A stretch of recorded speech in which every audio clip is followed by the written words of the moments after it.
Béat Hashem, le Chok l'Israël de ce matin, dédié à la Refoua Shlema de Raphaël Chaim, Bar Rachel, Miriam, Bat Rachel, et Chava Léa, Bat Esther, le Nishmat, Moshe Ben Chana. Dit la Gemara, Baba Kama, 17b, Tanu Rabbanan, Chachamim nous enseigne, Tarnegolim, Shayum, Africhim, Mimakom Lakom. On parle de poulet, mais on va, Béat Hashem, actualiser cette Gemara à la fin. On parle de poulet, chacun il avait dans son jardin des poulets et des chèvres. Okay? Maintenant, Tarnegolim, Shayum, Africhim, Mimakom Lakom. Les poulets, ils ne peuvent pas voler, mais comme ça, ils volent un peu et ils atterrissent. Et il dit ici des poulets qui essayaient de voler d'une place à une autre, et voilà, là où ils sont atterris, il y avait des kelim, il y avait comme des verres, et ils sont tombés sur le verre est tombé par terre, il s'est cassé. Alors maintenant, dit la Gemara, Meshalmim, Nezek Shalem. Puisqu'il est tombé directement sur l'ustensile, ou il a frappé directement avec son aile sur l'ustensile, le Baal Habayit, le propriétaire de ce poulet, devrait payer 100% de dommages. Il devrait payer la valeur de ce verre qui a été cassé.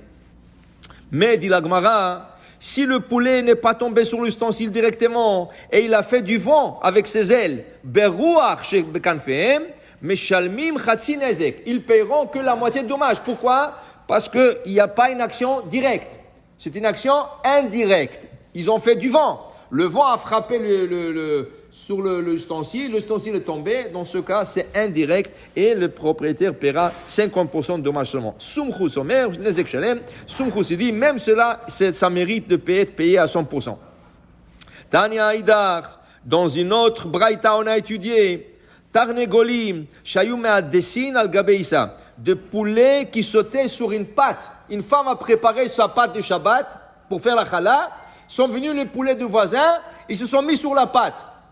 Ou le voisin, il avait un bol avec des fruits, sont venus les poulets du voisin, ils ont commencé à piquer dans les fruits. Maintenant, personne ne va manger cette pâte, personne ne va manger ces fruits qui ont été piqués.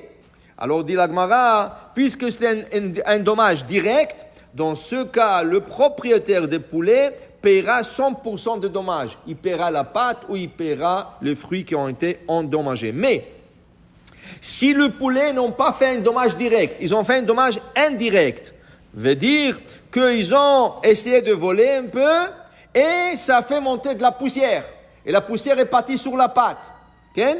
Ou il y a des petites pierres qui se sont envolées avec l'air qu'ils ont fait avec leur aile et les petites pierres ont tapé sur le fruit ou sur la pâte. Dans ce cas, comme ce n'est pas direct, ils paieront seulement 50% de dommages, 50% de ce dommage, et Sumchus Omer Nezek Shalem, selon Sumchus, c'est Nezek Shalem. Mais la halakha est comme Chachamim. Qui veut dire, la halakha fait une distinction entre un dommage direct et un dommage indirect. Comme on va faire aussi la distinction, par exemple, dans beaucoup de lois qui s'appliquent de Shulchan Aruch. Alors, aujourd'hui, comme vous savez, c'est la Iloula de Rav Ovadia Yosef. Et Rav Ovadia Yosef, c'était un des premiers rabbins au monde qui a écrit une responsa sur le frigidaire. À son époque, à lui, le frigidaire vient de sortir. Son fils raconte, Rabbi Yitzhak Yosef raconte, qu'il se rappelle, étant tout petit, il se rappelle qu'avant Shabbat, tout le monde allait sur le marché acheter des sacs de glaçons. C'est ça, la glace, comme ça, pour qu'ils puissent garder au froid les fruits, le boisson et tout ce qu'il y a. Il a dit, quand le premier frigidaire sont sortis, ils étaient deux dans l'immeuble de l'avoir. Et c'était le premier en Israël. Le Rav Ovadia Yosef et le Rav Ben Sion Abba Shaul. Maintenant il raconte que le problème était que quand tu ouvrais le frigidaire, la porte du frigidaire, la fan se mettait en marche. On ne peut pas mettre une fan en marche le Shabbat. La question était, est-ce que c'était permis ou pas? Rav Ovadia Yosef s'est penché sur la question, comme plusieurs questions halachiques difficiles, et il a décidé que c'est permis. Pourquoi? Voilà la source ici. Une action indirecte. Ça s'appelle dans la halakha, vous allez voir dans la halakha, ça s'appelle grama. Grama veut dire indirect. Est-ce que toi, tu allumes un interrupteur pour allumer la fan du frigidaire? Non. Toi, tu ouvres une porte. Ouvrir une porte, c'est permis? 100% c'est permis. Qu'est-ce qui arrive maintenant? Indirectement, l'air chaud de la pièce, il rentre dans le frigidaire. Quand le thermostat du frigidaire détecte l'air chaud dans le frigidaire, automatiquement il se met en marche. Mais ça prend quelques secondes.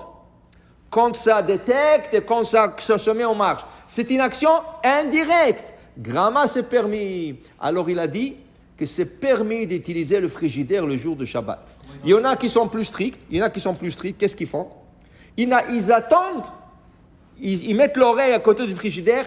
Ils attendent que le frigidaire se met en marche tout seul. Parce que le frigidaire, chaque quelques minutes, il se remet en marche avec le thermostat qu'il a. Alors ils attendent que le frigidaire se met en marche, et rien qu'après, ils ouvrent la porte du frigidaire.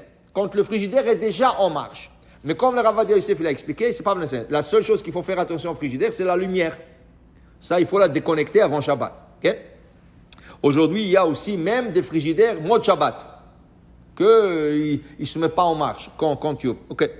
Mais son fils, Rabbi Yitzhak Yosef, raconte que son père, depuis qu'il a acheté le frigidaire, il a écrit une responsable que c'est permis tout ça. Il n'a jamais, jusqu'à la fin de sa vie, il n'a jamais ouvert le frigidaire une fois dans le Shabbat. Toujours il a appelé un enfant, toujours il a appelé quelqu'un pour ouvrir le frigidaire, mais pas un adulte, un enfant. Pourquoi? Il a dit c'est permis. C'est 100% permis, il a écrit. Okay? Et quand les gens le demandaient, il leur a dit c'est permis. Lui, il était toujours strict sur lui-même. Il était strict. Il assouplissait sur le monde, il aidait au monde, okay? Il leur permettait des choses. Mais lui, il voulait être comme toujours avec l'opinion qui sont plus strictes. Alors c'était une idéologie. Par exemple, il a dit la matzah, toute l'année c'est maisonnote. Mais jamais il a mangé la matzah dans l'année. Jamais.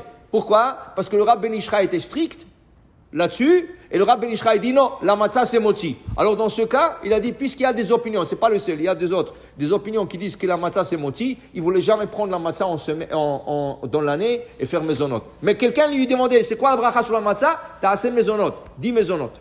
Tu comprends? Alors pour dire, c'était un grand érudit, et c'est une grande perte pour le monde, mais ces livres sont là, on peut toujours étudier dans ces livres. Amen ve amen.